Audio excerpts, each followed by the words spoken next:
angst take over and the passion take over, and the discussion gets short-circuited, and very soon you have a general or somebody take over, shut up everybody.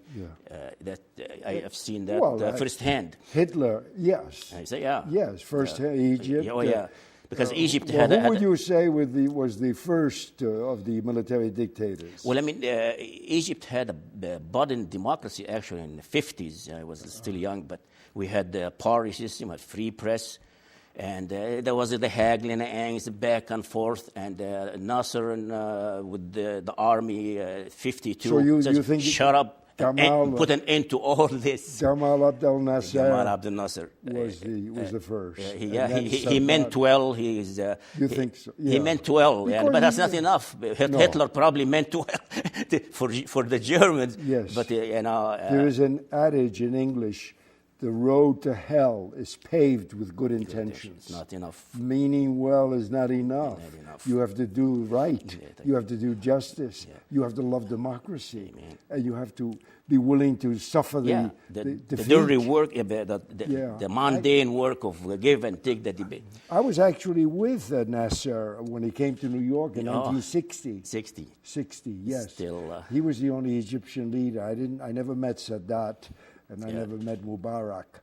But when they came, because I was in the police department and we used to be assigned to security, I met Nasser, de Gaulle, Castro, Kennedy. That's where the whole gang. New York, man. The whole gang. No, tell me then about you came to Minneapolis in 1980. On February 11th, 1980, I was sworn in. You were hired by Mayor Donald Fraser. Great man, a great public servant. What had happened is that the police union had really taken control of the police department. The president of the police union, Charles Stenvig, who just died, he was a mayor at was elected mayor. Yes. But he was the president of the police union. He was. First. Oh.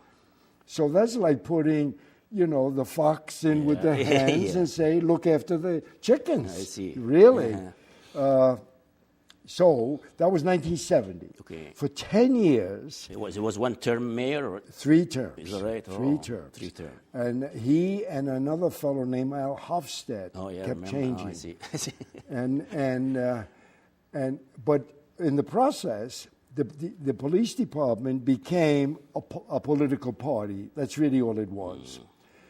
So Hofstad was the mayor in 1979, and he said, I cannot control the police. I quit.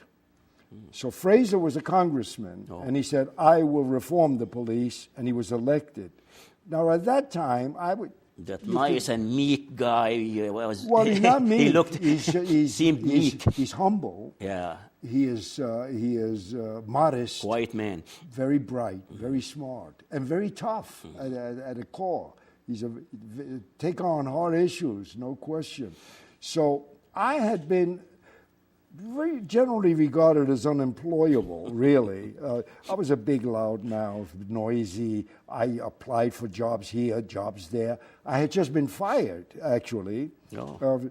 I was in the transit police for 3 years, and in September of 1979, I was fired. I was out of work for 5 months. When I applied for Minneapolis, I applied for Dade County. It was a long shot then. Well, totally. I applied for Dade County, Florida, Montgomery County, Maryland, all over the place. And nobody wanted to hire me. I had been fired from jobs. I failed to get jobs I should have gotten based on qualifications. So to me, it was a long shot. But they were so desperate that they needed a kind of a crazy reformer. That's really what they needed. And that's what they got. A crazy reformer. And the battle started. The battle started, continued for 9 years. The cops always hated me, but they hated me for a very good reason. They were right. Yeah. I was not doing them any favors. So why shouldn't they hate me? There are 3 constituencies a police chief can choose from. Okay. He can choose his constituency, the mayor, like in New York, and you only do what the mayor wants. He's and the your boss. mayor is a great man, and I work for him. That's number one. Or you can choose the union, get in bed with the union, whatever the boys want. I'm here to protect them. I love them. All for one for all. Or the people, that amorphous reality out there. Well, I chose the people. I took a chance. I thought, I think the people will get it. I'm trying to do their work. And if they get it, they get it. And if they don't get it, too bad. I'll serve one term and leave.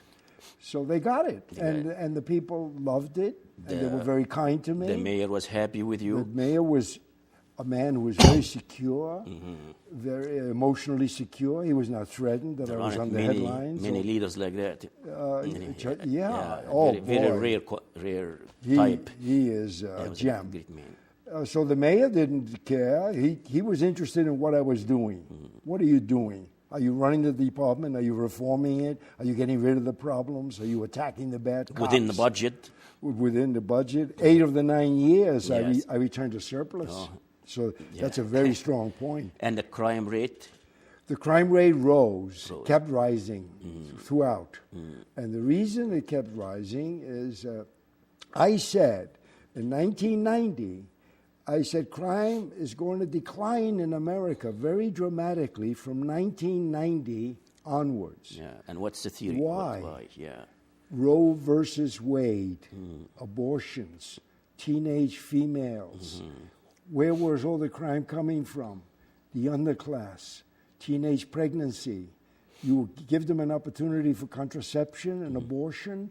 You know, now people are saying that abortion is genocide against the blacks because it strikes disproportionately at blacks. But if you reduce the number of impoverished black males in our society, you were going to reduce crime. So when the number was reduced, crime was reduced. Now, why do they commit crime? Because we create conditions that make their lives intolerable. Yeah. So they have to seek escape, drugs, alcohol, crime. So we are responsible. We, the whites, who are the ruling class, the overclass, make criminals. But when Roe versus Wade came, 1973, I knew that 17 years later, you see, as the babies who were not born would have been 17, crime would begin to drop. And then the welfare reforms. Don't forget that these teenage females just was at home fighting with their mothers all the time. And they said, I'll just spread my legs for my boyfriend and have a baby, get welfare, screw the husband, and I get rid of my mother, and I get an apartment and a baby. And ticket to independence and livelihood. Ticket to independence, absolutely. Yeah. And some level of sustainability. So when they reformed welfare, and they made it difficult to get, so it wasn't automatically there, they gave these young women an incentive not to have a child. To do something better. And go to school, get a job, not get married, not have children. So Is this acknowledged now? Have you heard of the book Freakonomics? No. There's a book called Freakonomics, Stephen Levitt, and it says the reason why crime declined in America is because of Roe versus Wade. And it's a bestseller, by the way, still is. Three years later, still. And this is, it was Roe versus Wade, and the only person ever to have said that was Tony Boza. I said it publicly. I wrote about it. I said, we're going to get a big peace dividend when crime declines dramatically. New York City went from 2,000 murders a year to 500. 75% reduction in murders and in other crimes. So today, we are living in crime levels that were not seen in America since 1950.